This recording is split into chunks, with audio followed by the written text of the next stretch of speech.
میری انتظامیہ پاکستان کے ساتھ مل کر پاکستانی سرحد پر سرگرم عمل دہشت گرد تنظیموں اور عسکریت پسندوں کے خلاف کارروائی کے لیے انتہائی مثبت انداز میں کام کر رہی ہے۔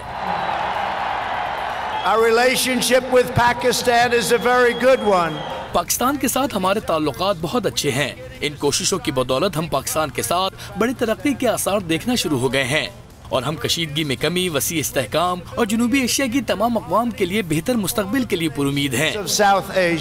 امریکی صدر ٹرمپ بھارت کے دورے پر ہے، یہ انہوں نے خطاب کیا، مستقبل کے لیے مثبت بات کر رہے ہیں۔ کیا یہ ممکن ہو سکے گا؟ وزیر خارجہ پاکستان شاہ محمود قریشی صاحب ہمارے ساتھ موجود ہیں۔ شاہ صاحب بہت شکریہ۔ شاہ صاحب مستقبل کے لیے بہتر امید کی بات کر رہے ہیں، کیا کوئی ایسی بات ہوئی ہے کہ نریندر مودی کو منا سکیں، معاملات آگے بڑھ سکیں؟ پاکستان کا رویہ تو مثبت رہا ہے، مگر کیا بیہائنڈ دا ڈورز کوئی بات ہوئی ہے؟ دیکھیے، میری توقع ہے اور میری خواہش بھی ہوگی کہ وہ پبلکلی شاید نہیں، پرائیویٹلی اپنی نشست میں صدر ٹرمپ وزیر اعظم نریندر مودی سے مسئلہ کشمیر پر بات کریں گے۔ انہوں نے اظہار کیا ہے، انہوں نے برملا کہا، اور جب پرائم منسٹر سے ان کی ملاقات ہوئی کہ میں ان سے بالکل اس مسئلے پہ بات کروں گا۔ یہ بڑا سنہری موقع ہے، انہیں بات کرنی چاہیے، کیونکہ اس وقت جو مقبوضہ کشمیر کی صورتحال ہے یہ سسٹینیبل نہیں ہے۔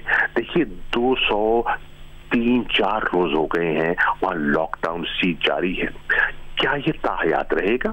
یہ کب تک رہے گا؟ کیا اس کو سسٹین کیا جا سکتا ہے؟ نہیں کیا جا سکتا۔ کیا فنڈامنٹل رائٹس کو معطل کریں گے؟ مطلب کب تک کریں گے؟ یہ چیزیں ہیں جس پہ غور کیا جا سکتا ہے۔ کیا اس مسئلے کو آپ انڈر دا کارپٹ شو کر سکتے ہیں؟ نہیں کر سکتے۔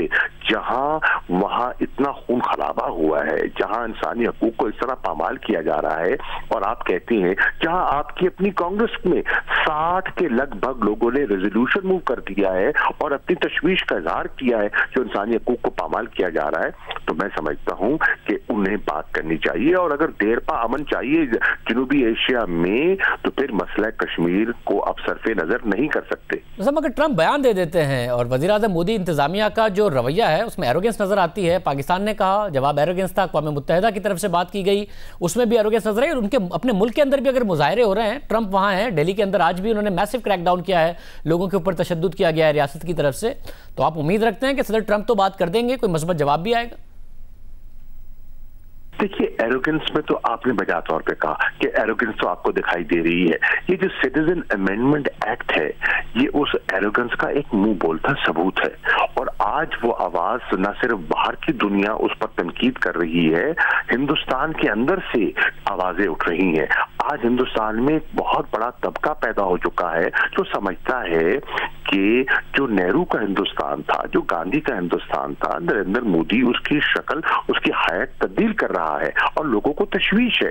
تو یہ بڑے امپورٹنٹ انڈیکیٹرز ہیں اور لوگ اس پہ بات کر رہے ہیں، اور ان کی ہٹ دھرمی کے باوجود ان پر دباؤ بھی بڑھ رہا ہے۔ مگر اس کے باوجود بھی نظر آ رہا ہے کہ جو بھارت کی معیشت ہے وہ بڑی اہم ہے۔ 2006 کے بعد کسی امریکی صدر نے پاکستان کا نہیں دورہ کیا، وہ کیے بھی تو بہت مختصر تھے۔ اوباما بھارت 2 دفعہ گئے، اب ٹرمپ چلے گئے ہیں، تو نظر آتا ہے کہ بھارت کی معیشت ان کے لیے بڑی اہم ہے۔ تمام حالات و واقعات کے باوجود جا رہے ہیں، معاشی معاہدے کر رہے ہیں۔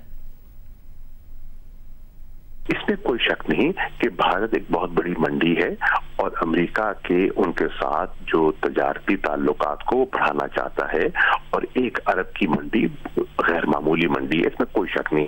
لیکن بہت سی انویسٹمنٹ اپرچونٹیز اگر آپ ویسٹ ایشیا کی طرف جانا چاہیں تو پاکستان اس کا ہب بن سکتا ہے۔ یہاں اکنامک ایکٹیویٹیز کے نئے راستے بن رہے ہیں، جو نیا اکنامک کوریڈور ہے، گوادر پورٹ کی ڈیولپمنٹ سے نئی راہیں کھل سکتی ہیں اور کھل رہی ہیں۔ تو اس کو بھی امریکہ کو ذہن میں رکھنا ہے کہ جنوبی ایشیا کے ساتھ ساتھ ساؤتھ ویسٹ ایشیا بھی ہے، اور اس کا جو ایک مرکزی کردار وہاں پاکستان ادا کر سکتا ہے۔ بہت شکریہ شاہ صاحب، ہمارے ساتھ موجود تھے۔ آج کے پروگرام میں اتنا ہی، اب سے کل کے پروگرام میں ملاقات ہوگی۔ اللہ حافظ۔